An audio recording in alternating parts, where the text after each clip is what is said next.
दोस्तों इन वक्त असां वण जी फील्ड में शाम जा 5 थिया आहिनि वेठा आहियूं ऐं हारी चाराई पटाई कनि पिया थोरो ॾेखारियो आहे त पटाई हिननि कई पर जॾहिं वण नंढो हूंदो आहे न त उहो वरी पटाई ख़बर कोन पवंदी आहे पोइ वरी जॾहिं अॼु ॾिठासीं त बाबा हीअ ग़लति आहिनि हिनखे 2 फुट ते रखो माना हीअ 2 फुट जी लठा पोइ किथे हाणे लाज़मी आहे त 2 फुट थींदो त किथे 1.5 फुट बि थी वेंदो त इहे थींदा रहंदा आहिनि गुलाम सन तो 3 साल खां वठी लगातार जेको आहे किर्स काई पियो त उन में तो सभ खां वधीक छिटाई तो रखंदो आहीं आऊं ई रखंदो आहियां ॿियो एतिरो को कोन पवंदो पाण मूंखे जलींदा आहिनि त न पटे पंहिंजो 2 फुट मापे सिर्फ़ु आऊं ई पटे कंदो आहियां पर छिटाई में फ़ाइदा कहिड़ा थिया छिटाई में हिकिड़ो त वॾो मसइलो आहे पंहिंजे लाइ अछी मखे गर्मीअ जे करे त अछी मख खां माण्हू बचियो थो वञे ऐं हूअं बि किर्स त टार वॾा थो हणे थो हिनखे त 2 फुट ते लाज़मी रखणु घुरिजे पंहिंजो हाँ जॾहिं आउं CCR सकरंड वियुसि त उते ॾिसी आयो त उते वरी 2.5 फुट ते रखनि पिया अञा वधाए शायदि बनियूं पुनियूं भली हुजनि शायदि पाण बनियूं न मक़सदु आहे त पाण त पंहिंजो हारी ॾुजे थो असां पाण पंहिंजो हारी ॾुजे थो पंहिंजो आबादगार ॾुजे थो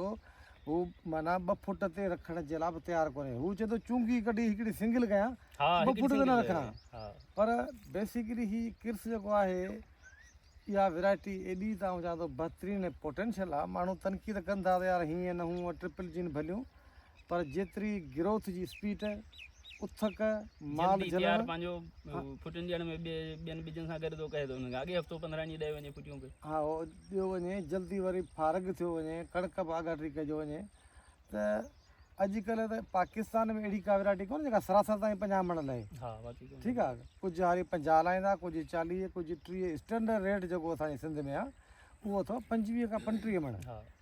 पर जेकॾहिं तव्हां 40 मण या 35 मण बि सरासरी लाहे वञो था त इहा ख़ुशि नसीबी आहे त आबादगारनि खे असांजी इहा ई गुज़ारिश आहे त बाबा जेको आहे सो वण छिडरा कयो ऐं टाइम था जल्दी छिडरा कयो हिकिड़ा 2-2 3-3 भाण खाराए हेतिरा वॾा करे पोइ छिडरा हा पहिरीं हारी पटाए छॾिया पर हारी पटण जे लाइ तयारु कोन हूंदो आहे रुॻो तव्हां वटि न पर असां वटि बि इहा पोज़ीशन आहे उन करे कोशिशि कंदा आहियूं त हिनखे जेको आहे सो छिडरो कयूं ॿी ॻाल्हि हीअ आहे त गंदगाह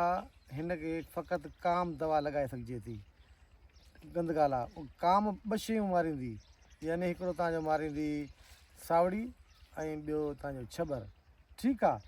टेक्निकल हारी जेके आहिनि उहे ग्लाइसोफेट जो बि हिन में इस्तेमालु कनि था पर जॾहिं वण 70 ॾींहं जा थींदा वण वॾा थींदा हिन स्टेज ते अची वञनि पोइ शील्ड लॻाए हेठां हेठां कबी जॾहिं हवा न हुजे वण हिनखे हेठि लॻाइबी त उन में सभु तव्हां ग्लाइसोफेट ऐं काम मिक्स करे ख़तमु करे सघो था इहे तरीक़ा आहिनि टेक्निकली मथां दवा हणंदो ग्लाइसोफेट त इहे वण सड़ी वेंदा छो जो हीअ OP बीज आहे ओपन पोलिनेटेड सिंगल जीन में आहे हीअ 3 जीन कोन्हे को इहे मुख़्तसर मालूमात आहे जेका तव्हांखे ॾियूं पिया त वणनि जो छिडराई हिननि जी लाज़मी आहे छिडराई सां तव्हांजो मर्द घटि थींदो अछी मख बि घटि थींदी साओ मलो बि घटि थींदो ऐं हवा डायरेक्ट लॻंदी हिनखे छिडराई हूंदी त गोगड़ा ब्रांचूं ठाहींदा सुहिणा तॾहिं लॻंदा वण जॾहिं तव्हां हिनखे छिडरो कंदो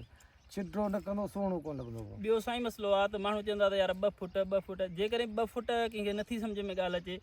त जेका हिननि जी ही लाइन खां लाइन जेको आहे न इन ते माप रखी माना हिन ते माप रखियो लाइन खां लाइन जेका माप हुजे न उहा ई माप ही रखी छॾींदी ॿूटे खां ॿूटे जी हेॾा बि हीअं रखंदा हेॾा बि हीअं जी माना कतार खां कतार पंहिंजो जेको फ़ासिलो आहे न उहो ई पाण रखूं हिन जो पंहिंजो ॿूटे खां ॿूटे जो तप बहितर आहे जेकॾहिं कंहिंजो खीरो नंढो आहे त खीरे नंढे ते वरी एतिरो वॾो बि कोन थो थिए सिधी ॻाल्हि आहे पंहिंजो ओतिरो वॾो कोन थो थिए त वरी उन पुठे ते काठी मापे वरी जेतिरो लाइन खां लाइन छिडो आहे भला ओतिरो छिडो करे छॾीनि पंहिंजो हिनखे त दोस्तो थोरी घणी मालूमात किर्स 682 जे बारे में जेका तव्हां सां शेयर कयो तव्हांजी महिरबानी